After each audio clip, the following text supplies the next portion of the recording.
আমি আসলে বেসিক্যালি ৩ টা বিষয় এখানে ফোকাস করব। Erasmus Mundus masters, bachelor mobility আছে কিনা, আর পিএইচডি ইউরোপে আসলে কার সাথে কাজ করছে রাইট নাও, মানে মারি কুরি নিয়ে কথা বলার চেষ্টা করব। একই সাথে আমি পুরো ইউরোপের কিছু চিত্র আপনাদের সামনে তুলে ধরবো। সো আমি যখন কথা বলবো মাস্টার্স নিয়ে, আমি পুরো ইউরোপের যতগুলো মাস্টার্স স্কলারশিপ আছে সবগুলোর নাম মেনশন করার চেষ্টা করব।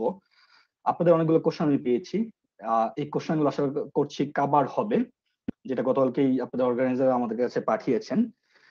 আহ আমি যখন কথা বলবো পিএইচডি নিয়ে, আমি কথা বলবো সকল বিষয়কে টাচ করার জন্য। সো যার যত কোশ্চেন আছে কোশ্চেন গুলো লিখতে থাকুন, একই সাথে চেষ্টা করুন ম্যাচ করার চেষ্টা করুন, যারা অর্গানাইজার তারা ম্যাচ করার চেষ্টা করুন যে অনেকগুলো কোশ্চেন হয়তো কভার হয়ে যাবে। যেটা নিয়ে আজকে ফোকাস করব সেটা হচ্ছে European scholarships, that is world wide opportunities, Erasmus plus, enriching lives, opening minds. এই শব্দটা দিয়ে আমরা একটা কথা বলি সব সময় যে once Erasmus or once this types of scholarship, that means this is for ever.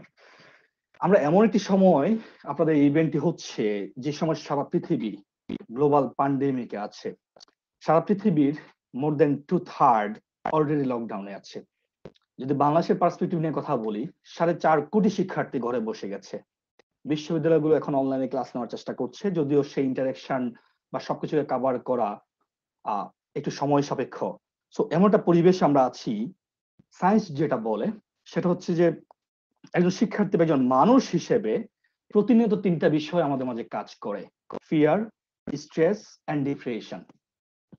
আপনারা জানেন যে জ্যাকে রাউলিং এর নাম শুনেছেন। জ্যাকে রাউলিং তার হার্ভার্ডের স্পিচে বলেছিল, দেয়ার্স নো রোমান্টিসাইজিং অফ পভার্টি, মানে দারিদ্রতার মাঝে আসলে রোমান্টিসাইজিং বা এই জাতীয় বিষয়গুলো আসলে কাজ করে না। আর যেহেতু আমরা হিউম্যান বিইং, আমাদের মাঝে সবসময় 3টে বিষয় কাজ করে: ভয়, চাপ এবং হতাশা। প্রতিনিয়ত হেরে যাওয়ার একটা ভয় কাজ করে। ডিপার্টমেন্টে আমি আসলে রেজাল্ট ভালো করছি না, এটা ভয় কাজ করে। ভাইভাতে আমি ভালো বলতে পারি না, ইন্টারভিউতে ভালো স্কিল নেই, সেই ভয়টা কাজ করে। পরীক্ষা আসতেছে, একটা প্রেশার কাজ করে, টিউশনি আছে, এটা আছে, সেটা আছে। একই সাথে আমরা প্রতিদিন হতাশ হয়ে যাই, কারণ হচ্ছে বাংলাদেশের সমসাময়িক যে প্রেক্ষাপট, করোনা থেকে শুরু করে, চাকরির বাজার থেকে শুরু করে, পড়ালেখা করছি অ্যাপ্লাই ফিজিক্সে, চাকরি করতে হয় সোনালী ব্যাংকে, যে পড়ালেখা করছি ট্রিপল ডিপার্টমেন্টে, সিসি ডিপার্টমেন্টে, চাকরি করতে হয় প্রাইমারি স্কুল বা এই জাতীয় পজিশন গুলোতে। সো এই জাতীয় যেটা হতাশা আমাদের মাঝে কাজ করে, 4.5 লক্ষ পরীক্ষা দেয় মাত্র 3,000 বিসিএস ক্যাডার, তাদের মাঝে হচ্ছে আবার একাডেমিক বা শিক্ষা ক্যাডারের সেই সংখ্যাটা একেবারেই নগণ্য। সো সবকিছু মিলিয়ে আমরা আসলে একটা বৃত্তের মাঝে আছি। আর করোনা এসে সেটাকে অনেক অনেক অনেক অনেক বাড়িয়ে দিয়েছে। আপনি আমি চাইলেও আসলে স্বপ্ন দেখাটা এই মুহূর্তে অনেকটা কঠিন। কারণ স্বপ্ন দেখাটা এই কারণে কঠিন, আমরা আসলে জানি না যে স্বপ্নটা আসলে কিভাবে দেখতে হয়। সো ফোকাস করার চেষ্টা করবে এই বিষয়গুলো। তো আমি হচ্ছি মোহাম্মদ আশিকুর রহমান, আপনারা জানেন। এখানে জাস্ট আমার নিজের সম্পর্কে ছোট পরিচয় দেওয়া আছে। বেসিক্যালি আমি এখন রাইট নাও আছি স্পেনের জারাগোজায়, কাজ করছি স্প্যানিশ ন্যাশনাল রিসার্চ কাউন্সিলে, যেখানে 3টা ইউনিভার্সিটি আমার সাথে অ্যাফিলিয়েটেড, যারা আসলে ফাইনালি আমাকে ডিগ্রি দেবে, ডক্টরেট ডিগ্রি। আমি মিডওয়েতে আছি। আমি তার আগে 2018-তে ছিলাম মারি কুরি আরেকটা প্রজেক্টে, সেটাও রিসার্চ অ্যাসিস্ট্যান্ট হিসেবে ছিলাম পলিটেকনিক তোরেনো, ইতালিতে। তার আগে 2014 থেকে 16 এরাসমাস করেছি 3টা ভিন্ন বিশ্ববিদ্যালয়, 3টা ভিন্ন দেশে। কাজ করছি ভলান্টিয়ার হিসেবে, CR net manager, country representative manager হিসেবে, অর্থাৎ সারা পৃথিবীর 152টা দেশের সাথে কাজ করার সুযোগ হচ্ছে। তার আগে ছিলাম বাংলাদেশের কান্ট্রি রিপ্রেজেন্টেটিভ এবং ছিলাম south Asian chapter vice president. So এই যে একটা পরিচয় দিলাম ভলান্টিয়ার জায়গা, আসলে সেখানে আমি অনেকগুলো গোপন তথ্য দেব, যেগুলো আশা করি আপনাদেরকে হেল্প করবে। সিলেকশন ক্রাইটেরিয়া থেকে শুরু করে স্কলারশিপ আসলে কি পরিমাণ পাচ্ছে, বাইরে কতজন শিক্ষার্থী যাচ্ছে, এই যে গোপন কিছু বিষয় জানার সুযোগ আমার আছে, যেহেতু আমি কাজ করছি সরাসরি ইউ ডেলিগেশনের সাথে। সো এই বিষয় আসলে আমাদের মাধ্যমে বিভিন্ন দেশে যায়। জাস্ট একটা ছোট্ট উদাহরণ দেই। গত বছর শুধুমাত্র ইউরোপে শিক্ষাবৃত্তি বা স্কলারশিপ, যেটা বলি, not self funding, not like half full এই জাতীয় কথাবার্তা যেগুলো আছে, partial funding, no, just scholarship পেয়ে ইউরোপে আসছে 4,786 জন। প্লিজ জাস্ট ফোকাস করবেন, নোট রাখার চেষ্টা করবেন। 4,786 জন শুধুমাত্র ইউরোপে আসছে বাংলাদেশি শিক্ষার্থী। এখন যদি আপনি আপনার ডিপার্টমেন্টে সেই সংখ্যাটা খুঁজে না পান, তাহলে বুঝতে হবে যে আপনার কাছে ইনফরমেশন গ্যাপ আছে, অথবা আপনারা আসলে জানেন না যে এই যে জায়গাটা আছে, যে জায়গায় আসলে আপনাকে যাওয়ার সুযোগ আছে। একইভাবে অন্যান্য যত জায়গায় কথা বলতে যাই, এই যে একটু আগে ডক্টর মোস্তাফিজুর রহমান দেখাচ্ছিলেন Max scholarship, doctor Farzana Rahman দেখাচ্ছিলেন, বিভিন্ন স্কলারশিপ সম্পর্কিত। সো হিউজ একটা অপরচুনিটি কিন্তু কাজ করছে। আলটিমেটলি আমাদের সমস্যাটা হয়ে যাচ্ছে, আমরা যারা শিক্ষার্থী তার গল্প শুনতে ভালোবাসি, তার ফেসবুক দেখতে ভালোবাসি, রাত 12টা থেকে ভোর 4টা পর্যন্ত মোবাইলে কথা বলতে ভালোবাসি, কিন্তু আমাদের যেটা আসলে বেসিক কাজ আমাদের, সেটা করতে কখনোই ভালোবাসি না। এটা আপনার ক্ষেত্রে না, এটা আমাদের ক্ষেত্রে ছিল, আমাদের ক্ষেত্রে এখনো কাজ করে। সো আলটিমেটলি এই যে এখন করোনার একটা সময় আসছে, দেয়ারস নো রোমান্টিসাইজিং ইন প্রপার্টি, কিন্তু আমরা সেটাকে রোমান্টিসাইজ করার চেষ্টা করছি। আমরা ঘরে রমজান মাস আমরা দেখি যে আমরা সবাই জিলাপি বানাই ফেলতেছি ঘরে বসে বসে, কারণ আমাদের আসলে আর কিছু করার সুযোগ নেই, তাই আমরা মনে করছি যে ঘরে ইত্যাদি ঘরেই বানাচ্ছি। আলটিমেটলি এই কাজটা আমার নয়, আমার কাজটা ছিল এই যেটা সময় আমি বিশ্ববিদ্যালয়ে পড়ালেখা করতে পারছি না, এই সময়টাকে আসলে কিভাবে আমার এই পড়ালেখার সাথে রিলেটেড রাখা যায়। আমি যদি আজকে স্বপ্ন দেখতে পারি, চ্যালেঞ্জ গ্রহণ করতে পারি, তাহলে এই আগামী 5 বছর 10 বছর পরে আমার ফিনান্সিয়াল স্টেটমেন্ট কোথায় যাবে, সেটা নিয়ে আমাদের চিন্তা করার দরকার ছিল। আমার মনে হয় ফিনান্সিয়াল স্টেটমেন্টের কথা বললে আমরা বাংলাদেশের সবচেয়ে বেশি লজ্জিত হই। আমরা যারা শিক্ষার্থী, আমি ধরে নিই এখানে ম্যাক্সিমাম হচ্ছে আমরা শিক্ষার্থী, আমরা যারা টিউশন করি, যেই ভাইয়ের মাধ্যমে বা যে মিডিয়ার মাধ্যমে টিউশনে আসে, আমরা ওই ভাইকে বলে দেই যে আপনি হয়তো একটু বলে নিবেন যে আমি 5,000 টাকা করে টিউশনটা করব। তো নিজে কখনো সাহস দেখায় গার্ডিয়ানের সামনে বলি না যে আমার আসলে যোগ্যতা হচ্ছে এই লেভেলের, আমি এই সাবজেক্টে পড়ছি, সো আমাকে এত টাকা পে করতে হবে যদি আপনার সন্তানকে আমাকে পড়াইতে হয়। একইভাবে আমরা যারা বিশ্ববিদ্যালয়ে জব করি, আমরা যারা বিভিন্ন প্রতিষ্ঠান জব করি, যখন ভাইবা বোর্ডে জিজ্ঞেস করা হয় স্যালারি সম্পর্কে যে আপনার এক্সপেকটেশন কত, আমরা বলি যে as per company policy, as per university policy. এটা আসলে আমাদের অযোগ্যতা, কারণ আমাদের নিজের সম্পর্কে যে কনফিডেন্সের যে জায়গাটুকু ছিল সেটা আসলে কাজ করে না। আর করলেও আমাদের কালচার আসলে বলতে শিখাইছে আমাদেরকে যে তুমি সব করবা, টাকা পয়সা নিয়ে কথা বলা যাবে না। এটা এটা ধরা যাওয়া ছোঁয়ার যাওয়ার বিষয় না, কিন্তু এই জায়গাটা আসলে আমরা হেরে যাই প্রতিনিয়ত। আর হারাটা হচ্ছে এরকম, আমি যে বিশ্ববিদ্যালয়ে পড়ালেখা করেছিলাম ইরাজমুসে, ইউনিভার্সিটি অফ রোম লা সেফিয়েন্সা, পৃথিবীর দ্বিতীয় ওল্ডেস্ট ইউনিভার্সিটি এবং সবচেয়ে ছাত্র সংখ্যার দিক থেকে বলা হয় যে ইউরোপের সবচেয়ে বৃহত্তর বিশ্ববিদ্যালয়, 2,42,000 শিক্ষার্থী যেখানে পড়ালেখা করে প্রতিনিয়ত। সেখানে বাংলাদেশের শিক্ষার্থীরা প্রত্যেক বছর স্কলারশিপ নিয়ে আসে 7 থেকে 8 জন, সেখানে ইন্ডিয়ানরা আসে 7 থেকে 8 হাজার। ইন্ডিয়ার জন্য কিন্তু কোনো কোটা নেই, বাংলাদেশের জন্য কোনো কোটা নেই, কোটা একটাই যোগ্যতা। তো আমরা আসলে মিস করছি, মিস করার প্রচুর কারণ আছে। সো এখন কথা হচ্ছে আসলে কেন আমরা উচ্চশিক্ষায় যাব, যে প্রশ্নটি ডক্টর মোস্তাফিজুর রহমান করেছেন, একজন অ্যান্সার দিয়েছেন, অসংখ্য অ্যান্সার আছে। যদি আমাকে বলা হয় যে আমি আমার বাংলাদেশ থাকা অবস্থায় উচ্চশিক্ষা নিয়ে এই প্রশ্নটি কেউ করলে আমি আসলে কোন চিন্তা করি আমি কেন যাব।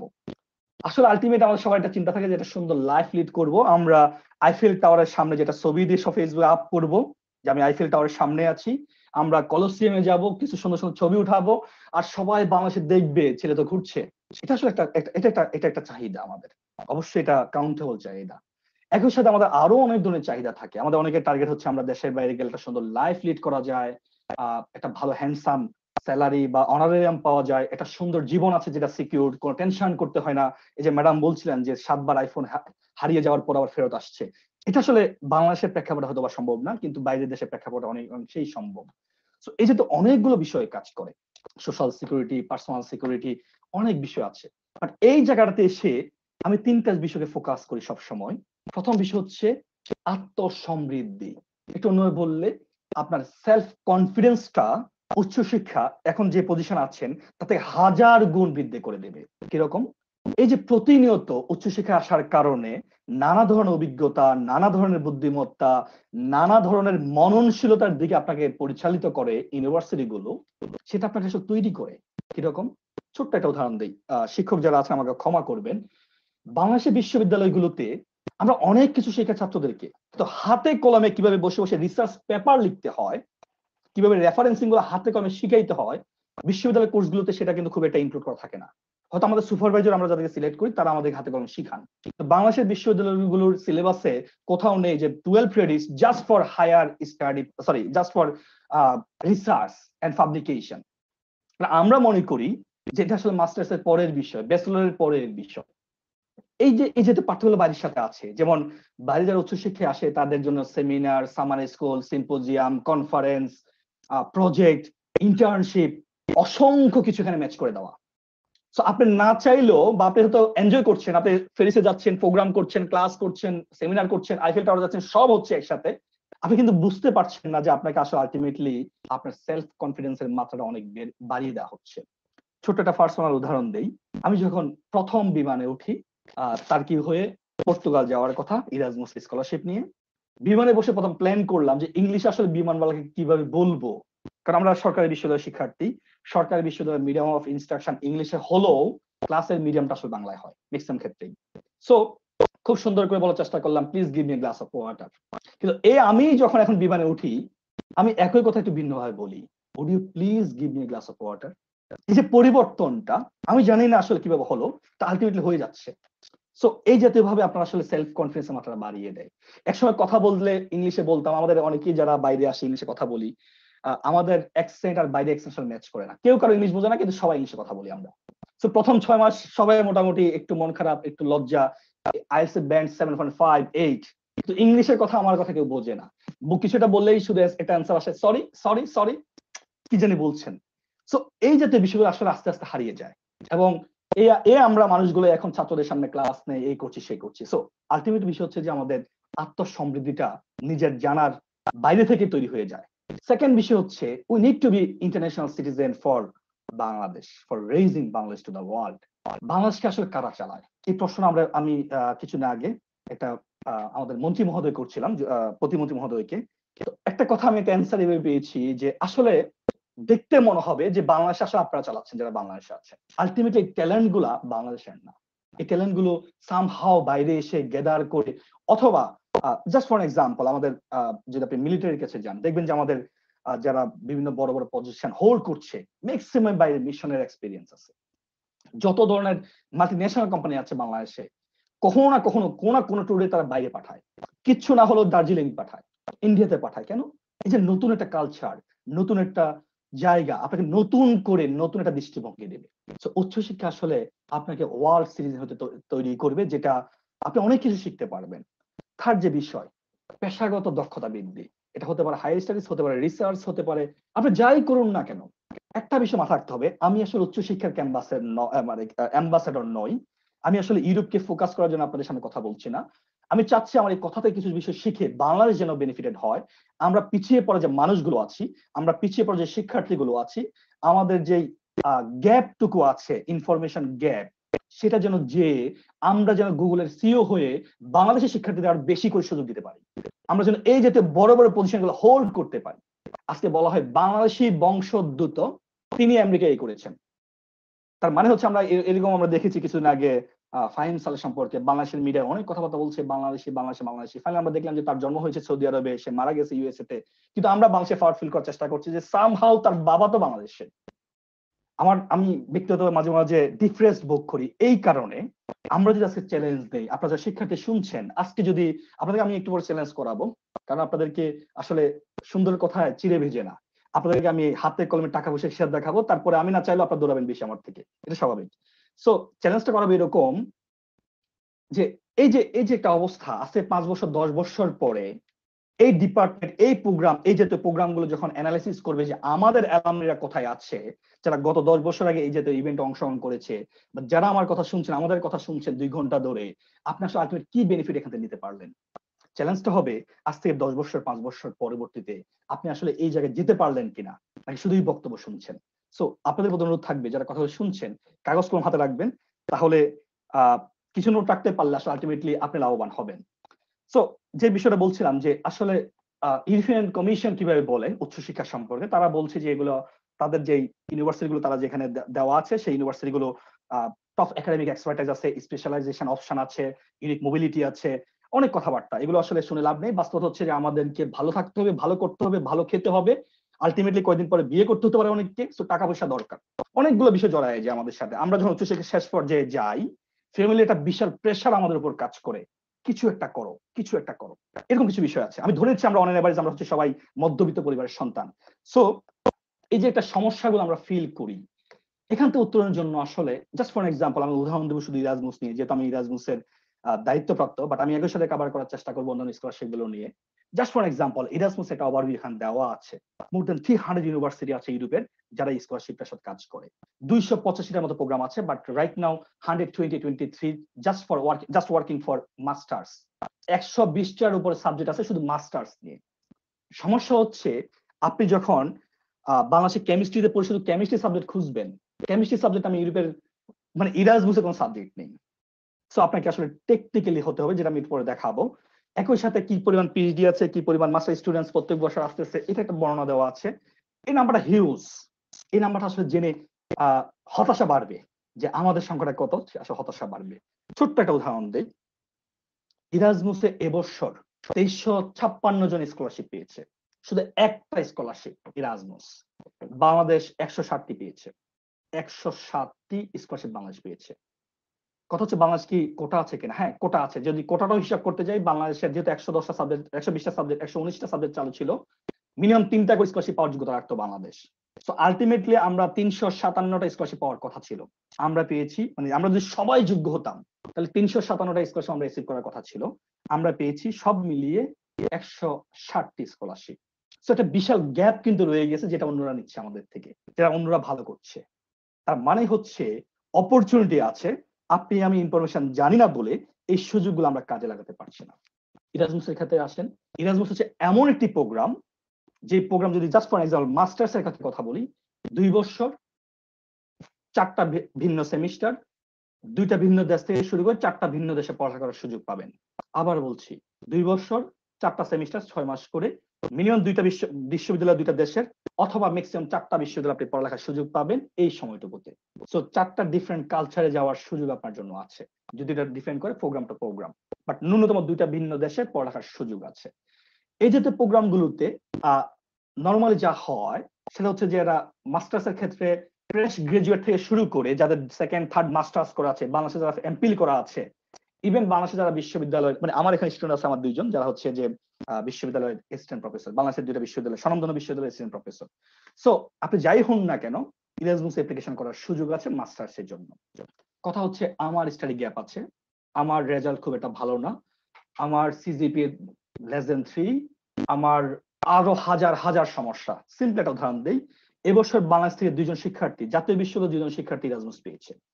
আপনারা একটা জাতীয় বিশ্ববিদ্যালয় থেকেও ভালো আছেন, তাই না?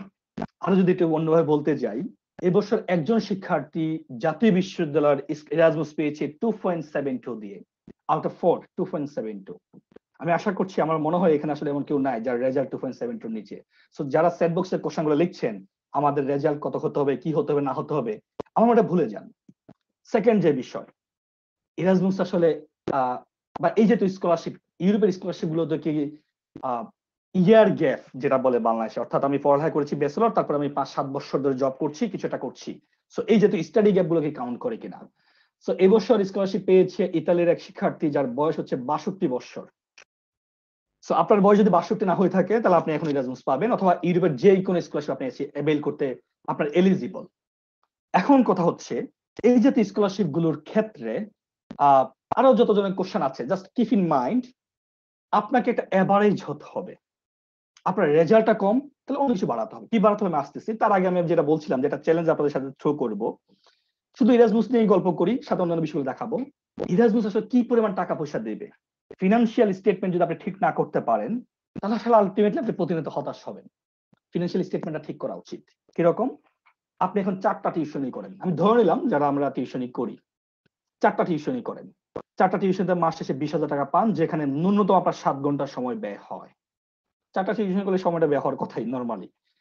তো সেই মানুষটাই যদি ওই 7 ঘন্টা সময় থেকে প্রতিদিন 2 ঘন্টা সময় বাইর করে তারা 3 মাস একটু মানসিকভাবে প্রিপারেশন নেন, আর একটু গুগলের সাথে বন্ধুত্ব তৈরি করেন, তাহলে আপনি আসলে আলটিমেটলি আগামী 6 মাস পর আপনার ইরাসমাস যদি পেয়ে যান, তাহলে আপনার পার মান্থ কত টাকা পাবেন? সিম্পলি যদি বই, ইরাসমাস একটা শিক্ষার্থীর পিছনে 2 বছরে 24 মাসে 59,000 ইউরো ব্যয় করে, যেটা আজকের বাংলাদেশি রেট অনুসারে 55 লাখ বাংলাদেশি টাকার কাছাকাছি। মানে 2 বছরে 55 লক্ষ টাকা একজন শিক্ষার্থীর পিছিয়ে ব্যয় করে, যে শিক্ষার্থী বাইরে আসবে, এনজয় করবে, আইফেল টাওয়ার সামনে ছবি উঠাবে, খাবে, ঘুরবে, যা করার করবে, তার জন্য ব্যয় করছে। এটা জব না, এটা জাস্ট পড়ালেখা করার জন্য। আমি কত পাবো সেখানে? তারা ব্যয় করছে ঠিক আছে, ইটস ওকে, বাট আমি কত পাবো একজন শিক্ষার্থী হিসেবে? আপনি পাবেন 31 লক্ষ টাকা, 31,000 ইউরো 2 বছর পড়ালেখা করা অবস্থায়। প্রত্যেক মাসে আপনি পাবেন 1000 ইউরো করে 1,000 ইউরো পার মান্থ আপনি পাবেন পকেট মানি হিসাবে, যেটা হচ্ছে আপনার ফেলোশিপ আমরা যদি বলি এভাবে, এটা হচ্ছে পার্টিসিপেশনের লিভিং অ্যালাউন্স হিসেবে প্রত্যেক মাসে 1,000 ইউরো, বাংলাদেশি টাকায় আজকের টাকায় 99,500 টাকা প্রত্যেক মাসে আপনি মাস্টার্স করতে আসতে পারবেন। এছাড়া আপনি যে 2 বছর আসবেন যাবেন, প্রত্যেক বছর যে দেশে যাবেন, 2 বছর একবার মাঝে দেশে যাবেন, তো এই যে আসা যাওয়া টোটাল সব মিলে 4 বার, তার জন্য আপনাকে 6,000 ইউরো দেওয়া হবে, বাংলাদেশি টাকায় প্রায় 5,85,000 টাকার কাছাকাছি। আমাদের আসলে তো টাকা লাগে না, মানে বেসিক্যালি বাস্তব হচ্ছে 4 বার আসা গেলে যাওয়া করলে সব মিলে হয়তো 2 থেকে 2.5 লক্ষ টাকা খরচ হয়। এরপরও আপনি যে প্রথম ইউরোপে আসবেন, আপনার তো হয়তো প্লেট কিনতে হবে, আপনার এটা কিনতে হবে, বেডশিট কিনতে হবে, এটার জন্য ইরাজমাস আপনাকে 1,000 ইউরো পে করবে ইনস্টলেশন কস্ট হিসেবে। সবকিছু মিলে 31 লক্ষ টাকা আপনাকে পে করা হবে ক্যাশ ইন। সো এই হচ্ছে টাকার পরিমাণ। এখন কথা হচ্ছে যদি অন্য স্কলারশিপে যাই, ইরাজমাস পেলাম না, দাদে যাব, ডিএএডি জার্মান যে গভর্নমেন্ট স্কলারশিপ, সেখানে 875 ইউরো করে দেওয়া হয় প্রত্যেক মাসে। ইরাজমাস দিচ্ছে 1,000, সেখানে দিচ্ছে 875 ইউরো করে। ওকে ফাইন, হলো না, ইতালিতে যাব, ইতালির স্কলারশিপের কথায় আসি। ইতালিতে লানসিও নামে একটা স্কলারশিপ আছে, এটা হচ্ছে রোম কেন্দ্রিক যতগুলো ইউনিভার্সিটি আছে সরকারি স্কলারশিপ, সেখানেও দেওয়া হয় 800, এখন সম্ভবত 13 ইউরো করে, 813 বা সামথিং, বাট এটা বাড়ানোর কথা চলছে। সো মোর অর লেস ইউরোপে আপনি যেখানে স্কলারশিপ পান না কেন, এই স্কলারশিপ পরিমাণ বাংলাদেশি টাকা 80,000 টাকার উপরে যেখানেই পান না কেন। আর ইরাজমাস পাইলে দিস দ্য বেস্ট ওয়ান। এখন কথা হচ্ছে ভাই শুধুমাত্র ইরাজমাস নিয়ে বলছেন, মানে মাস্টার্স নিয়ে বলছেন, ব্যাচেলর, যারা ব্যাচেলর মোবিলিটিতে আসে সেটা বলে ক্রেডিট মোবিলিটি, যারা ব্যাচেলরের ফাইনাল ইয়ার স্টুডেন্ট, ইরাজমাস একটা সিস্টেম আছে হচ্ছে আপনার ব্যাচেলর মোবিলিটি করা যায়। সো আপনি ফাইনাল ইয়ার আসার আগেই আপনি বিভিন্ন বিষয়ের সাথে কথা বলবেন, আপনার ইউনিভার্সিটির সাথে কথা বলবেন, ইউনিভার্সিটি যদি বাইরের ইউরোপের কোনো বিষয়ের সাথে এফিলিয়েটেড থাকে এমও ইউর মধ্য দিয়ে, তাহলে আপনি সেখানে যেতে পারবেন। আর সেটাও 6 মাস থেকে 10 মাসের প্রোগ্রাম হয়, লেস দেন 1 ইয়ার প্রোগ্রাম হয়। সেই প্রোগ্রামও সেম পরিমাণ ফান্ডিং করা হয় মাস্টার্স এর মতো, অর্থাৎ প্রত্যেক মাসে 1,000 পাবেন, 10 মাস থাকলে 10 মাসের টাকা পাবেন, আসা এবং যাওয়ার বিমান টিকিট পাবেন, ইনস্টলেশন কস্ট পাবেন। এখন কথা হচ্ছে যদি ভাইয়া পিএইচডির কথা বলেন, ইরাজমুসে 2014 সালের পর থেকে ইরাজমুসের যে পিএইচডি গুলো ছিল সেগুলো আর ইরাজমুসে নেই, এগুলোর নাম চেঞ্জ হয়ে চলে আসছে মারি স্কোদস্কা কুরি অ্যাকশনস নামে। আমরা জানি মারি কুরিকে, একজন নোবেল লরেট, যে দুইটাতে নোবেল পুরস্কার পেয়েছেন, তার নামে এখন হচ্ছে ইরাজমুস রিলেটেড যে পিএইচডি গুলো আমরা বলতাম, এগুলো এখন সব হচ্ছে মারি কুরি অ্যাকশনস এর অধীনে। সো মারি কুরিতে ফান্ডিংটা কেমন? আসলে টাকা পয়সা, আমরা হচ্ছে ভাই বোন কমার্শিয়াল, টাকা পয়সার হিসাব ছাড়া কোনো কিছু ভালো লাগে না। এই যে স্যারা দেখাচ্ছিলেন ম্যাক্স স্কলারশিপ নিয়ে, বা ম্যাডাম দেখাচ্ছিলেন স্কলারশিপ নিয়ে, সবাই জিজ্ঞেস করছে যে এটাকে ফুল ফান্ডেড কিনা, টাকা পয়সা কত দিবে, ফিনান্সিয়াল কি অবস্থা। আমি দেখছিলাম সেট বক্সে, আমার মনে হচ্ছে যে না, টাকা পয়সা ফোকাস করা দরকার, কারণ লোকজন দিন শেষে তো আসলে টাকা পয়সা আমাদের দরকার। মারি কুরির ক্ষেত্রে আপনি যদি একজন শিক্ষার্থী হন, পার অ্যানাম আপনি, আপনার জন্য আসলে ইউরোপ পে করবে 86,000 ইউরোস, বাংলাদেশি টাকায় 83 লক্ষ টাকা প্রত্যেক বছরে। আর এই পিএইচডি প্রোগ্রাম হচ্ছে 3 বছরের জন্য। আমি আবার বলছি 83 লক্ষ টাকা। তাহলে আমি আসলে এক্স্যাক্টলি কত পাচ্ছি, মানে একজন শিক্ষার্থী হিসেবে? কারণ কিছু টাকা এখানে আছে যেটা হচ্ছে ইউনিভার্সিটি পারপোজ, কিছু টাকা আছে রিসার্চ পারপোজ, কিছু টাকা আছে যে আমি যে বিভিন্ন জায়গায় সেমিনার করব, ঘুরবো, বক্তব্য দেব, ক্লাস নেব, আরো যা যা আছে এইসব পারপোজ, কিছু আছে আমার project, summer school, winter school, এইসব পারপোজ। এক্স্যাক্টলি একজন স্কলার কত পায়? নরমালি 3,000 থেকে 3,500 সরাসরি ক্যাশ ইন, মানে স্টুডেন্টের কাছে পৌঁছায় যিনি পিএইচডি করবেন। মাথায় রাখতে হবে মারি কুরি প্রোগ্রামটা হচ্ছে কন্ট্রাক্ট, অর্থাৎ এটা একটা ওয়ান কাইন্ড অফ জব। আর যারা মারি কুরি পায়, ইউরোপের ভাষা তাদেরকে বলা হয় ব্লু কার্ড হোল্ডার। তার মানে হচ্ছে ইউরোপের যে সোশ্যাল সিস্টেম অনুসারে যে নাগরিকগুলো সর্বোচ্চ সুবিধা ভোগ করে, মারি কুরি যারা পিএইচডি পায় তারা সবাই সেই সুবিধাটা ভোগ করে। কিরকম একটা উদাহরণ দিই, আমার সাথে আমার ম্যাডাম আসছেন মারি কুরি প্রোগ্রামে, ম্যাডাম আসলে মারি কুরি করতে আসে না, ম্যাডাম আসছেন আমার ওয়াইফ হিসেবে। তো তিনি আমার ফ্যামিলি, আর তার জন্য তিনি ফ্যামিলি অ্যালাউন্স প্রত্যেক মাসে 500 ইউরো, 48,000 টাকা তিনি আমার বউ সেই হিসেবে তিনি পান। সো প্রজেক্টটাই এভাবে ডিজাইন করা, একজন শিক্ষার্থী সবকিছু মিলে মাস শেষে 3,000 থেকে 35 ইউরো পান। এর মধ্যে আবার ট্যাক্সেশন বাদ দিয়ে মোরলেস বাংলাদেশি টাকায় সেটা 3 লাখের কাছাকাছি থাকে। এখন আমি যদি এই প্রশ্ন থ্রো করি, আজকে থেকে 3 বছর আপনি পড়ালেখা করলেন বাংলাদেশের সবচেয়ে বেস্ট যে জবটা, সরকারি হোক বেসরকারি হোক যেটাই হোক না কেন, 3 বছর 4 বছর পড়ালেখা করলেন, সেই আপনি মানুষটা আসলে কত টাকা বেতনের জব শুরু করতে পারবেন, এবং আপনি সেই মানুষটা কত বছর পরে পার অ্যানাম আপনার অ্যানুয়াল ইনকাম বা যেটা বলে ফিনান্সিয়াল স্টেটমেন্ট হবে মোর দ্যান 50 লাখ। এই কথা শুনতে হতো কিন্তু নেগেটিভ মনে হতে পারে যে টাকা পয়সার হিসাব, কারণ আসলে এটা জানা দরকার। না জানলে কেন আপনি এখানে গাইড দিবেন? আপনি এমন একটা স্কলারশিপ পেলেন যেখানে আসলে নিজে যেতে পারতেছেন কিন্তু বউ নিতে পারতেছেন না, বা আপনি যেতে পারছেন আপনার হাজবেন্ড নিতে পারতেছেন না। দুজনে যেতে পারছেন, বাচ্চা নিতে পারতেছেন না, অনেকগুলো বিষয় এখানে কাজ করে। উচ্চশিক্ষা আসলে অনেকগুলো বিষয় চিন্তা করা উচিত আমাদের। অথবা আপনি মাস্টার্সে আসছেন, কিন্তু দিন শেষে আপনার বাবা মা বাংলাদেশে আছে, তারাও এক্সপেক্ট করে যে আমার ছেলে জার্মানি থাকে। তো অনেকগুলো বিষয় জড়িত। এই জন্যই আসলে টাকা পয়সা বিষয় সামনে নিয়ে আসা। আমরা আসলে কেউ কখনো শেয়ার করি না, করতে চাই না। কেন করতে চাই না? এটা অনেকগুলো কারণ আছে। ছোট ভাইরা বলবে যে ভাইয়া ট্রিট দেন, অনেক টাকা ইনকাম করেন, খাওয়ান আমাদেরকে। না, এটা আসলে কারণ না। কারণ হচ্ছে যে আসলে টাকা পয়সা নিয়ে আমরা কথা বলতে আমাদের কালচার আমাদেরকে শিখায়নি। এটা আমাদের জানা দরকার। আর যেই কারণে বাংলাদেশে আমরা গত 7 বছর সব মিলে 42 জন মারি কুরি পেয়েছি এখন পর্যন্ত। সেম একই জায়গাতে অন্যান্য দেশের হিসাব করলে পাকিস্তান, ইন্ডিয়া, আমি জাস্ট এদের উদাহরণ দিচ্ছি কারণ তারা আমাদের নেইবার। ইভেন নেপালের কাছে যদি আসেন, নেপালে এখন পর্যন্ত মোর দ্যান 100 আছে শুধু মারি কুরি। আর আমরা এত এত বিশ্ববিদ্যালয় আমাদের বাংলাদেশে, আমার যে যতটুকু জানি 107টা বিশ্ববিদ্যালয় আছে। আমরা কিন্তু ভালো করছি না। আমাদের শিক্ষক যারা আমাকে শুনছেন, যারা এখন স্বপ্ন দেখেন উচ্চ পিএইচডি বা সেকেন্ড পিএইচডি এই জাতীয় প্রোগ্রামগুলো যাওয়ার, আমার মনে হয় এটা আপনাদের জন্য বেস্ট একটা অপশন হতে পারে। অ্যাকর্ডিং টু স্ট্যাটিস্টিক্স, মারি কিউরি হচ্ছে পৃথিবীর সবচেয়ে বেশি পেইড পিএইচডি প্রোগ্রাম। ইরাজমুস হচ্ছে পৃথিবীতে সবচেয়ে বেশি সুবিধা দেওয়া মাস্টার্স প্রোগ্রাম। সো যখন চ্যালেঞ্জটা নেবই, তখন কেন বেস্টটা চয়েস করব না? আপনি যখন বেস্টটা চয়েস করবেন, অ্যাটলিস্ট কিছু না কিছু ম্যাচ করবে।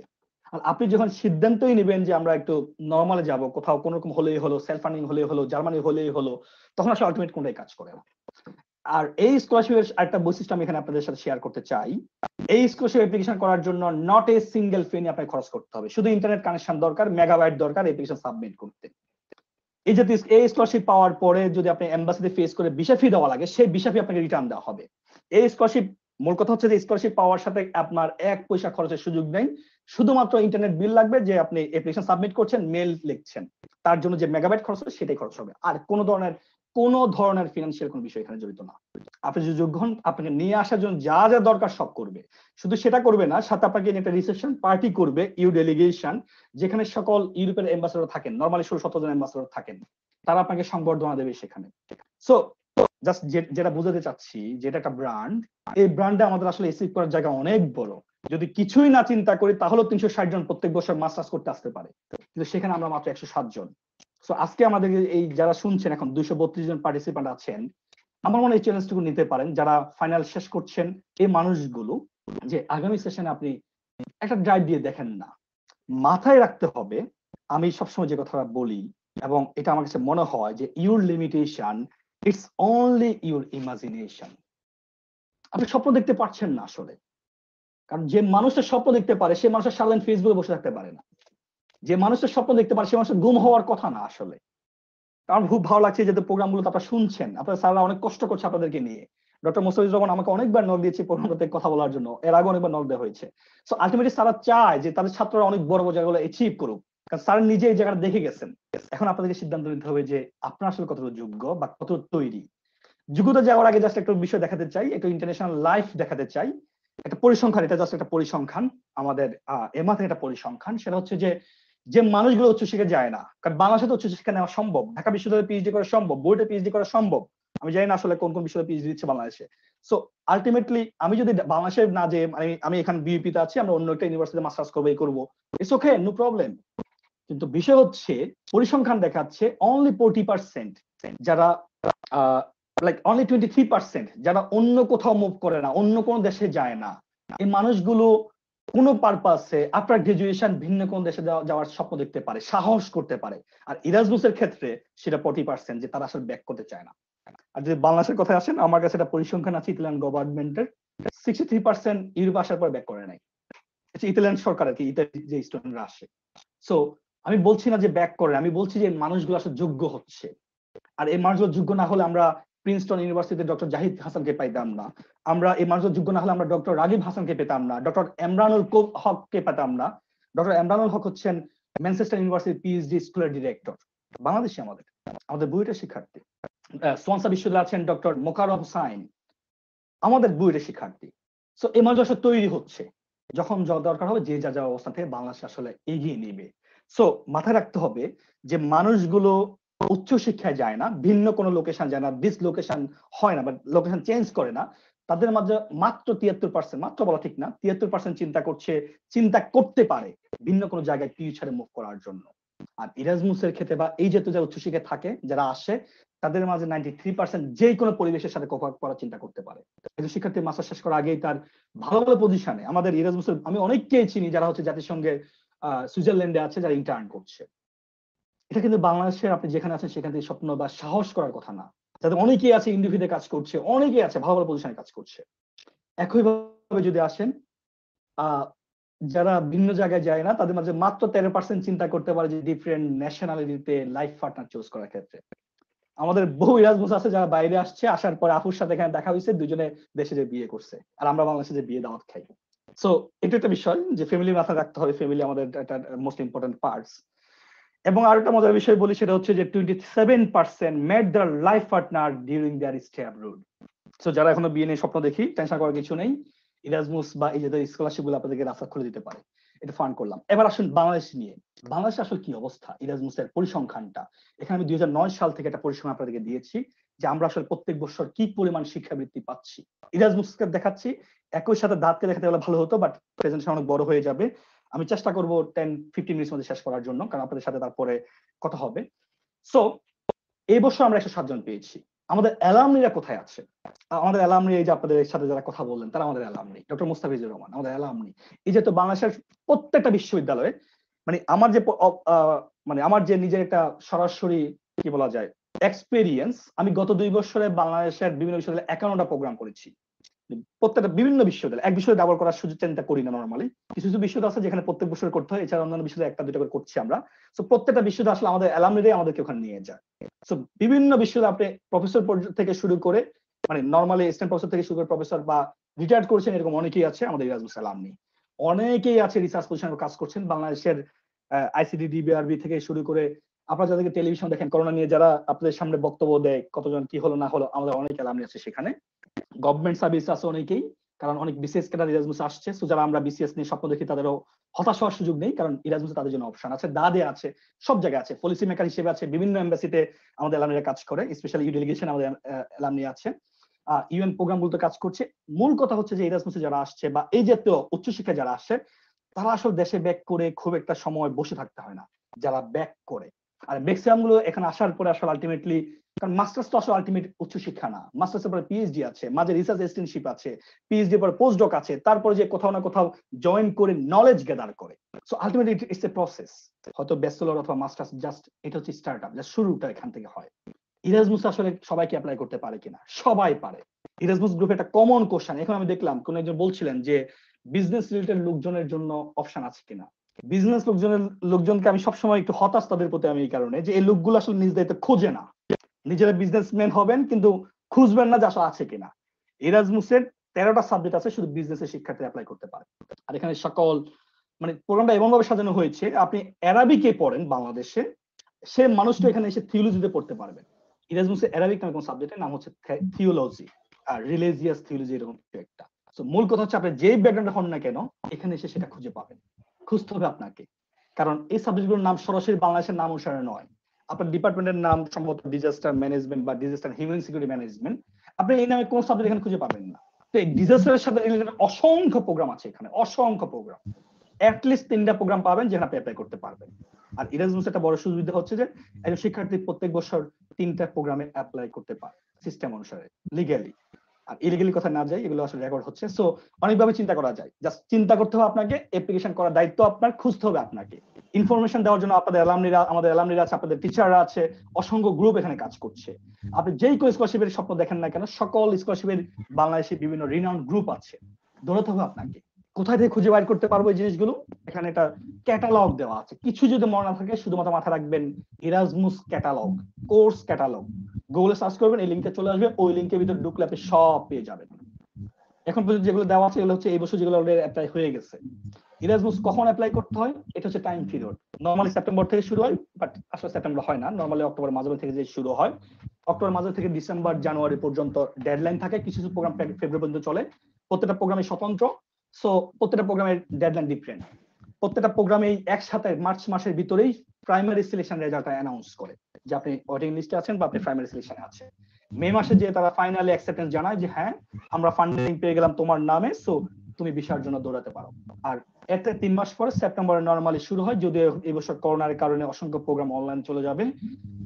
ম্যাক্সিমাম চিন্তা করছে 2 থেকে 3 মাস ডিলে করে দেওয়ার জন্য। আলটিমেটলি জানুয়ারি 2021 সালের ভিতরে সকল শিক্ষার্থীকে ইউরোপে নিয়ে আসার চেষ্টা শুরু হয়েছে, বাট কিছু ডিফারেন্ট এম্বাসি যেমন জার্মান এম্বাসি, ফ্রান্স এম্বাসি তারা অলরেডি স্টুডেন্ট নেওয়া শুরু করছে, অর্থাৎ ভিসা দেওয়া শুরু করেছে। সো একজন শিক্ষার্থী কোশ্চেন করছিলেন যে ফান্ডিং কি করোনার কারণে স্থগিত বা এরকম কিছু কিনা। ইরাসমাস বা এই জাতীয় প্রোগ্রামগুলো যেগুলো হচ্ছে রিনাউন্ড স্কলারশিপ, এগুলোর ফান্ডিং কখনো প্রত্যেক বছর হয় না, কারণ এগুলো তো আসলে সরকার দিলেও এগুলো একটা লং টার্ম প্ল্যান থাকে। ইরাসমাসে এই বছর যে ফান্ডিংটা চলছে সেটা 2013 সালে ফান্ডিংটা অ্যাপ্রুভাল করা, আর আগামী বছর থেকে যে ফান্ডিংটা যাবে ইরাসমাসের আগামী মাস থেকে আগামী বছর থেকে 2021 থেকে 2027 সাল পর্যন্ত যে ফান্ডিং হবে সেটা এখনকার যে ফান্ডিং তার থেকে 3 গুণের মতো বাড়ায় দেওয়া হয়েছে। এখন সম্ভবত 13.7 বিলিয়ন, যেটা 39 বিলিয়ন করে দেওয়া হয়েছে। তার মানে হচ্ছে এখন 20,000 শিক্ষার্থী পড়া করতে আসতে পারে। আগামী যে ফান্ডিং আছে সেই funding A more or 60,000 plus শিক্ষার্থী ইরাসমাসের এই স্কলারশিপ নিয়ে আসতে পারবে দেশের বাইরে। সো এখন কথা হচ্ছে আসলে এত কথা বললাম, এত টাকা পয়সা হিসাব, এটা পাওয়ার জন্য কি করতে হবে, কি দরকার আসলে? এই স্কলারশিপ পাওয়ার জন্য বেসিক্যালি খুব কিছু বেশি কিছু করার দরকার নেই, শুধু 5টা বিষয়কে প্রায়োরিটি দিতে হবে, জাস্ট 5টা বিষয়। প্রথম বিষয় হচ্ছে যাই হোক না কেন আপনি যে প্রোগ্রামে অ্যাপ্লাই করবেন সেই প্রোগ্রামের সাথে আপনার অবশ্যই ম্যাচ থাকতে হবে, না হলে একটু আপনাকে ম্যাচ করতে হবে, কারণ এখানে নামগুলো ডিফারেন্ট। তো এই ক্ষেত্রে এসে সবচেয়ে গুরুত্বপূর্ণ যে বিষয়, গুরুত্বপূর্ণ বলবো না, অ্যাটলিস্ট যে বিষয় হচ্ছে ফার্স্ট প্রায়োরিটি হচ্ছে result. But please keep in mind result mandatory, sorry result is a factor but not mandatory. So আপনার রেজাল্ট 2.72 হলে আপনি ইরাসমাসের মতো প্রোগ্রামে অ্যাভেল করতে পারবেন, আর এর উপর হয়তো কথাই নেই। 3.5 আছে নরমালি আমরা যেটা চিন্তা করি ফার্স্ট ক্লাস থাকলেই ইউরোপের যে কোনো স্কলারশিপ পাওয়ার সুযোগ আছে। এই শোনো, যদি কোনো কারণে আপনার রেজাল্ট এখানে একটু কম থাকে, ধরুন আপনার রেজাল্ট, আপনার বন্ধুর রেজাল্ট হচ্ছে 3.9, আপনার রেজাল্ট 3.1, তাহলে কি করবেন? আপনাকে যেটা করতে হবে ল্যাঙ্গুয়েজ স্কিলসটা বাড়াই ফেলতে হবে। সো আপনার এখানে আইএলটিএস স্কোরটা হয়ে যাবে 7.5, 8 সামথিং লাইক দ্যাট। তাহলে আপনার বন্ধুর যে স্কোরটা আছে সেটার সাথে আপনার ম্যাচ করবে, কারণ এই যে 5টা 6টা বিষয় এগুলো পুরোটাই মিলে হচ্ছে 100 নাম্বার যদি আমরা পার্সেন্টেজ চিন্তা করি, আর এখানে রেজাল্ট কাজ করে অনলি 30%। সো আপনি যে গত 4-5 বছরের ব্যাচেলর এবং মাস্টার শেষ করলেন, এই 5 বছরের রেজাল্ট 30% হিসেবে কাউন্ট হয় ইরাসমাসে বা ইউরোপের যে কোনো scholarship, Austrian government scholarship, Hungary scholarship, Norwegian government scholarship, SI scholarship, DAAD scholarship, লাজিওডিস স্কলারশিপ, ইরাসমাস, সব জায়গায় সেম ফরম্যাট। সেকেন্ড যে বিষয় সে হচ্ছে ল্যাঙ্গুয়েজ স্কিলস। কত থাকলে আসলে এই জাতীয় স্কলারশিপে যাওয়া যায়? যাদের 6.5 আছে ইউরোপের ওয়ার্ল্ডের যেই কোনো জায়গায় যে কোনো স্কলারশিপ অ্যাপ্লাই করতে পারবেন, শুধু স্পেসিফিক কয়েকটা বিশ্ববিদ্যালয় ছাড়া। ধরে নেই অন এভারেজ আপনি 80 থেকে 90% ইউনিভার্সিটি অ্যাপ্লাই করতে পারবেন। আপনি যদি অক্সফোর্ড অ্যাপ্লাই করার স্বপ্ন দেখেন তাহলে আপনাকে 7.5 থাকতে হবে। সো কিছু জায়গা আছে যেখানে আসলে ডিফারেন্ট। আপনি যদি পলিটেকনিক ইতালিতে অ্যাপ্লাই করতে চান আপনাকে 7 থাকতে হবে, বাট নরমাল যদি স্কলারশিপ অ্যাপ্লাই করতে চান 6.5 এনাফ। এটা থাকলেই আপনি যোগ্য, আর যত বাড়াবেন আপনার স্কোর তত উপরে উঠবে। এই ল্যাঙ্গুয়েজ স্কিলস 5 to 10% ক্যারি করে টোটাল স্কলারশিপ প্রসিডিওরে। এরপরে যে বিষয় সেটা হচ্ছে সিবি, একটা ভালো মানের কারিকুলাম বিটাই থাকতে হবে এবং আপনাকে কৌশলী হতে হবে যে কারিকুলাম বিটাটা কিভাবে বেটার করা যায়। আর এই সিবিতে কথা আসতে পারে যে আমি ফ্রেশ গ্রাজুয়েট, আমার জন্য অপশন কি? অপশন হচ্ছে ইউরোপের যে কোনো স্কলারশিপের সিস্টেমটা হচ্ছে এরকম, অ্যাটলিস্ট 40% ফ্রেশ গ্রাজুয়েটকে তারা নিতে হবে প্রোগ্রাম, অ্যাটলিস্ট 40% ফ্রেশ গ্রাজুয়েট, না হয় ফান্ডিং কাজ করবে না, মানে ফান্ডিংটা আসলে অ্যাপ্রুভ হবে না। সো আমরা যারা মাত্র পড়ালেখা শেষ করছি, কোনো পেপার নাই, কোনো কো-কারিকুলার অ্যাক্টিভিটিস নাই, কিচ্ছু নাই, শুধুমাত্র ফাইনাল ইয়ারে এসে একটা ইন্টার্ন করেছি অথবা স্যারের সাথে একটু কাজ করেছি, একটা থিসিস কিছুটা লিখেছি, একটা অ্যাবস্ট্রাক্ট সুন্দর একটা অ্যাবস্ট্রাক্ট লিখতে জানি, একটা পেপার কিভাবে লিখতে হয় গোছাইতে সেটা জানি, আমাদের জন্য অ্যাপ্লিকেশন করার জন্য মানে কোনো আর সেকেন্ড কোনো অপশন দরকার নেই। So please don't be worried, আপনি যে স্কিল থাকেন না কেন আপনি অ্যাপ্লাই করতে পারবেন। এখানে গুরুত্বপূর্ণ যে বিষয়টা সিভির ক্ষেত্রে সেটা হচ্ছে সিভির ফরম্যাটিং। যদি ইউরোপের অ্যাপ্লাই করেন তাহলে অবশ্যই ইউরোফাস ফরম্যাটটা ফলো করা উচিত, কারণ ইউরোপের মানুষজন আসলে তারা যেটা বলে সেটাই বেস্ট, তারা মনে করে এবং সবাই মনে করে আমি একসময় সারা পৃথিবী চালাইছি। সো আমরা বলেছি ইউরোফাস, অথবা ইউরোফাস ফলো করো, অন্য কোনো ফরম্যাট অ্যাপ্লাই করলে ইরাসমাসের ক্ষেত্রে অ্যাকসেপ্টই করে না। সো এটা শুনতে অড লাগে কিন্তু এটা এরকমই। সো আপনাকে ইউরোফাস ফরম্যাটের সিভি আসলে ফলো করতে হবে, সেই ফলো করে আপনি অ্যাপ্লাই করবেন। সিভি কি দেওয়া হয় এটা একটা লিস্ট আছে, আমি আসলে সময় সংকীর্ণ, আমি চেষ্টা করছি দেখানোর জন্য। এরপর যে সবচেয়ে গুরুত্বপূর্ণ বিষয় যেটা 30% ক্যারি করে সামটাইমস, নরমালি 20%, সেটা হচ্ছে মোটিভেশন লেটার বলেন, স্টেটমেন্ট অফ পারপাস বলেন, পার্সোনাল স্টেটমেন্ট বলেন, লেটার অফ ইন্টেন্ট বলেন, এক কথা মূল কথা হচ্ছে এসে। এই এসেটা আপনার 20 থেকে 30% ক্যারি করবে। সবকিছু মিলে 500 থেকে 750 ওয়ার্ড, এক পেজ থেকে 1.5 পেজের একটা এসে আপনি লিখবেন, আপনার মোটিভেশন আপনি ওখানে জানাবেন। এখানে 4টা ফরম্যাট আমি বলি সবসময়। একটা হচ্ছে আপনি কে, নিজের সম্পর্কে কিছু লেখা, কিরকম আমি আমার এই রেজাল্ট ছিল, আমি এটা নিয়ে কাজ করেছি। সেকেন্ড বিষয় হচ্ছে যে আপনার একাডেমিক ব্যাকগ্রাউন্ড, আপনার একাডেমিক ব্যাকগ্রাউন্ড সম্পর্কে কিছু কথা এখানে বলবেন। থার্ড বিষয় হচ্ছে why you applied for this scholarship আর ফর দিস পজিশন। আমি যা কথা বলছি পিএইচডি মাস্টার সব সেম। মারি কুরিতে যান, সেম স্ট্রাকচার ফলো করে। মারি কুরি একটা পার্থক্য হচ্ছে মারি কুরিতে কখনো ল্যাঙ্গুয়েজ স্কিলস নিয়ে কথা বলে না, কিন্তু ল্যাঙ্গুয়েজ স্কিলস না থাকলে আসলে অ্যাপ্লিকেশন অ্যাকসেপ্ট করে না। মাথায় রাখতে হবে পিএইচডি ক্ষেত্রে ম্যাক্সিমাম ক্ষেত্রেই বলে না যে ল্যাঙ্গুয়েজ স্কিলস থাকতে হবে ইউরোপে, কিন্তু আপনি যে ল্যাঙ্গুয়েজ স্কিল না থাকে, এটা হচ্ছে একটা হিডেন ট্রুথ যে ম্যাক্সিমাম ক্ষেত্রে আপনাকে আসলে বাদ দিয়ে দেওয়ার সম্ভাবনা আছে। সো থার্ড যে বিষয়টা বলছি যে why you applied for this position, এটা হচ্ছে থার্ড কোশ্চেন। আর নাম্বার ফোর্থ হচ্ছে যে আপনি স্পেশালি কেন এই ফিল্ডে কাজ করতে চান সেই বিষয়টা লিখতে হয়। সো মূল কথা হচ্ছে একটা এসসি লিখতে হবে। এখন এই স্কলারশিপের জন্য এরপরে যে বিষয়টা লাগছে সেটা হচ্ছে রেফারেন্স বা রিকমেন্ডেশন লেটার। এখানে আমি শিক্ষার্থীদের দৃষ্টি আকর্ষণ করবো, স্যাররা না শুনলেও চলবে। সেটা হচ্ছে যে স্যারদের সাথে সম্পর্ক উন্নয়ন করার কোনো বিকল্প নাই। আমরা অনেকে আছি ভাই, আমি খুব লজ্জা পাই, কথা বলতে পারি না, আমি মেয়ে মানুষ, আমি ছেলে মানুষ, ম্যাডামের সামনে যাইতে পারি না, যা আছে সব বলে যান। জাস্ট কয়টা টেকনিক ফলো করবেন। স্যার যদি বিবাহিত হন, ম্যাডামের জন্ম তারিখটা কবে সেটা মাথায় রাখবেন। স্যারের যদি বাচ্চা কাছে থাকে, সবসময় পকেটে চকলেট রাখবেন। যখন যাবেন স্যারের বাসায় যাবেন, দেখা হবে, জাস্ট সম্পর্ক উন্নয়ন, মানে আমরা এটা নয় বলে জাস্ট সম্পর্ক উন্নয়ন করবেন যেভাবে ভালো হয়। কোনো কাজ নাই, কিন্তু প্রত্যেকদিন স্যার সামনে সেটা সালাম দিয়ে যাবেন, স্যার কেমন আছেন। এটা হচ্ছে স্যারদের কাছে পৌঁছানোর রাস্তা। আমরা বাংলাদেশের সবচেয়ে বড় যে ভয়টা আমরা ফিল করি, আমরা আমাদের স্যারদেরকে আমরা মনে করি যে কি জানি একটা বিষয়, আমরা আসলে জানি না যে আমাদের স্যাররা কি পরিমাণ আপন মানুষ হতে চায় আমাদের। তবে মাথায় রাখতে হবে, এই সম্পর্ক উন্নয়ন করার নাম দিয়ে আমাদের শিক্ষা মানে শিক্ষকদেরকে সম্মানের জায়গাটা যেন কোনোভাবেই আমরা যেন ভুল না করে ফেলি। সো যত বেশি স্যারদের কাছে পৌঁছানোর চেষ্টা করবেন, যত বেশি স্যারদের সাথে সাথে হেল্প নেওয়ার চেষ্টা করবেন, আমাদের শিক্ষকরা তত বেশি খুশি হন। এই যে আমি আপনার সামনে কথা বলছি, একসময় আমার মানে বিশ্ববিদ্যালয়ে ফার্স্ট ইয়ার তো আমি ভয়ে কথা বলতে পারতাম না, ঠোঁটে নাড়াতে পারতাম না। আমার মানে ব্যাচেলর যে 4টা বৎসর, আমার কোনো বৎসরে ভাইবা ভালো হয়নি, কারণ স্যারের সামনে পড়লে মানে যে রিমান্ডে বসছি। এগুলো আসলে আস্তে আস্তে নিজে ওভারকাম করতে হবে। সো যত বেশি পারেন স্যারের সাথে সম্পর্ক উন্নয়ন করেন, কারণ ইরাজমুস বা এই যে স্কলারশিপ গুলোতে অ্যাটলিস্ট 2জন শিক্ষকের কাছ থেকে 2টা রিকমেন্ডেশন আপনাদের লাগবে। আমাদের স্যাররা আপনার কোনো সম্পর্ক না থাকলেও স্যার আপনাদের জন্য এই কাছে হেল্প করতে চান। বাট আমার কথা হচ্ছে যে আপনি যে আসলে একজন স্কলার হতে পারবেন, আপনি যে আসলে গ্রুপ ওয়ার্ক করতে জানেন, আপনি যে আসলে গ্রুপে কাজ করতে জানেন, আপনি যে আসলে ক্লাসে সবসময় স্যারদের কি বলা যায় আই কন্ট্যাক্টে ছিলেন, এই বিষয়গুলো যেন স্যাররা নিজ থেকে ফিল করে লিখে দেয়, তার জন্য স্যারদের কাছাকাছি আমাদের পৌঁছাতে হবে। যত বেশি পৌঁছাবেন, আমার মনে হয় বিএপির ক্ষেত্রে এটা ম্যাচ করে না। আমাদের জাতীয় সরকারি বিশ্ববিদ্যালয় যেগুলো আছে, পাবলিক বিশ্ববিদ্যালয়, এখানে আসলে একটা দূরত্ব থাকে। বাট বেসরকারি বিশ্ববিদ্যালয় স্যাররা আসলে অনেক বেশি আপন হয়ে যান, অনেক বেশি কর্ডিয়াল হয়ে যান। সো এই জায়গাতে এসে স্যারদের কাছ থেকে যত বেশি সম্পর্ক উন্নয়ন করবেন, স্যাররা তত সুন্দর করে আপনাকে রিকমেন্ড করবে, রিকমেন্ডেশন লেটার দিবে, আর সেটা তত বেশি আপনার জন্য কাজে আসবে। সো এই 5টি বিষয়, result, CV, motivation letter, reference letter and language proficiency, এই 5টা বিষয় থাকলে ব্যাচেলর, মাস্টার্স অথবা পিএইচডি যে কোনো জায়গায় আপনি রেডি স্কলারশিপ অ্যাপ্লাই করার জন্য। সো আমরা মাথায় রাখবো, জাস্ট যেটা বলছেন এখানে প্রথম উপরে যে লিঙ্কটা দেওয়া আছে, এই লিঙ্কটাই শুধু ফলো করলেই চলবে। বাকি বিষয়গুলো আসলে আমি বলার চেষ্টা করেছি। এখানে আসলে সিবি নিয়ে একটু কথাবার্তা আছে, আমার মনে খুব বেশি সময় নেই, আমি জাস্ট 2 মিনিটে শেষ করছি। সিবিটা করার সময় শুধু মাথায় রাখবেন, লেখা হলো স্ক্রিনে আছে, এটা রেকর্ড হবে। সো আপনারা হয়তো পরবর্তী রেকর্ডটা দেখে নিতে পারবেন। মাথায় রাখতে হবে যে আমার অডিয়েন্সটা কে, এই সিবি আসলে কে দেখছে। এটা কি এমন কাউকে দেখাচ্ছি যিনি, মানে সবসময় মাথা রাখবেন যে আপনি যার সামনে নাই, সে মানুষটা আপনার সিবি পড়ে আপনাকে এই বিশাল অপরচুনিটিটা পাওয়ার জন্য সুযোগ তৈরি করে দিবে। সো এটাকে সেভাবে ডিজাইন করতে হবে। আর ডিজাইন করার সময় সিবিতে অবশ্যই মাথা রাখবেন what's my purpose, who is my audience. এই দুটো বিষয় জানার পর আপনার মাথা রাখতে হবে যে আমি কোন মিডিয়ামে অ্যাপ্রোচটা করব, আমার আসলে কি জিনিস শো করলে তিনি আমাকে অ্যাকসেপ্ট করার সম্ভাবনা আছে। নরমালি একটা সিবিতে personal details, personal profile, educational academic accomplishment, relevant work experience, research experience, work history, other information এবং রেফারেন্স থাকে। সো এখানেও রেফারেন্সের কথা আসছে।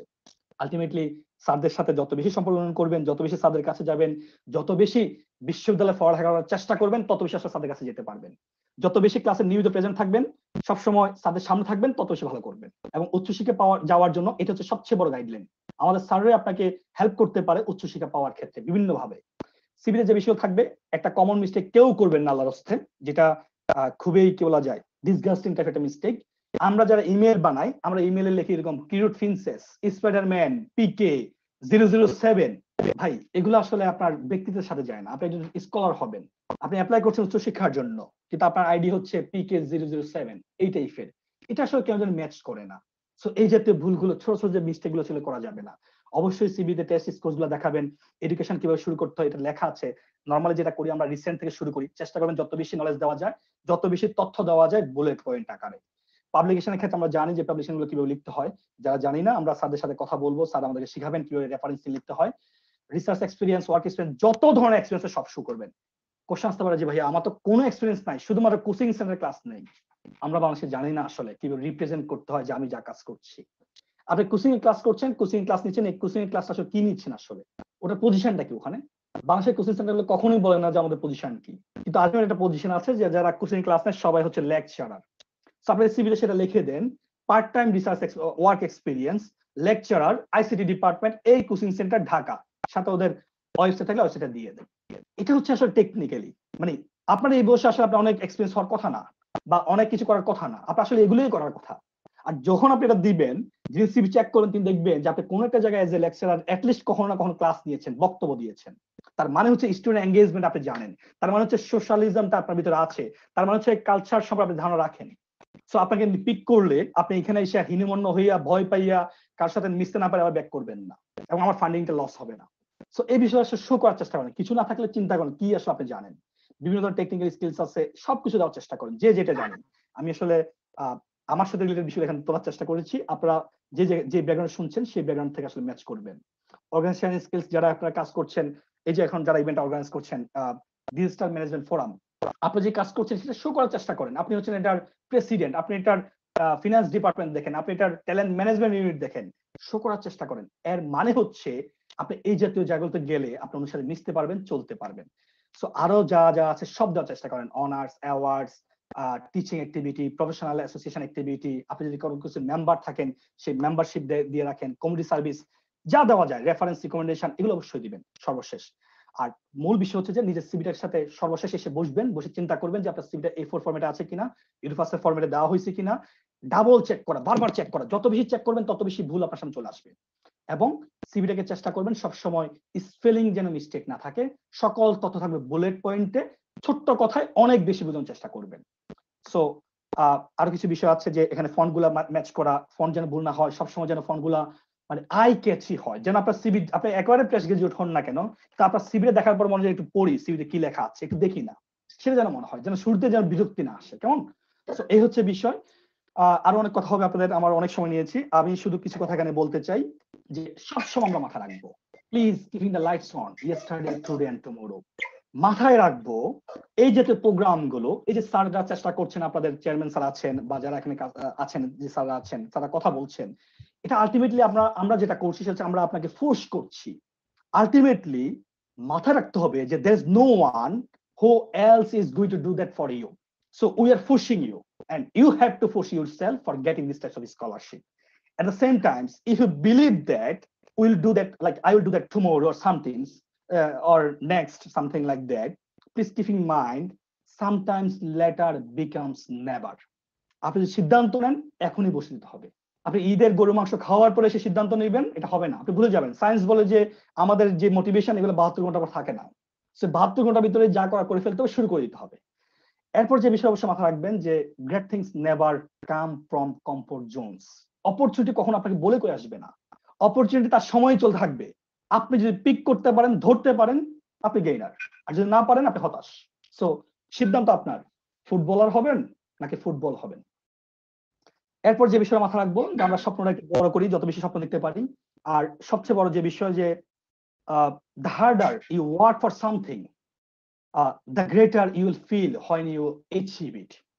So যত বেশি কষ্ট করবেন, যত বেশি খুঁজবেন, যত যাই করবেন, আপনার সাথে তত বেশি ফিল করবেন একটা সময় এসে।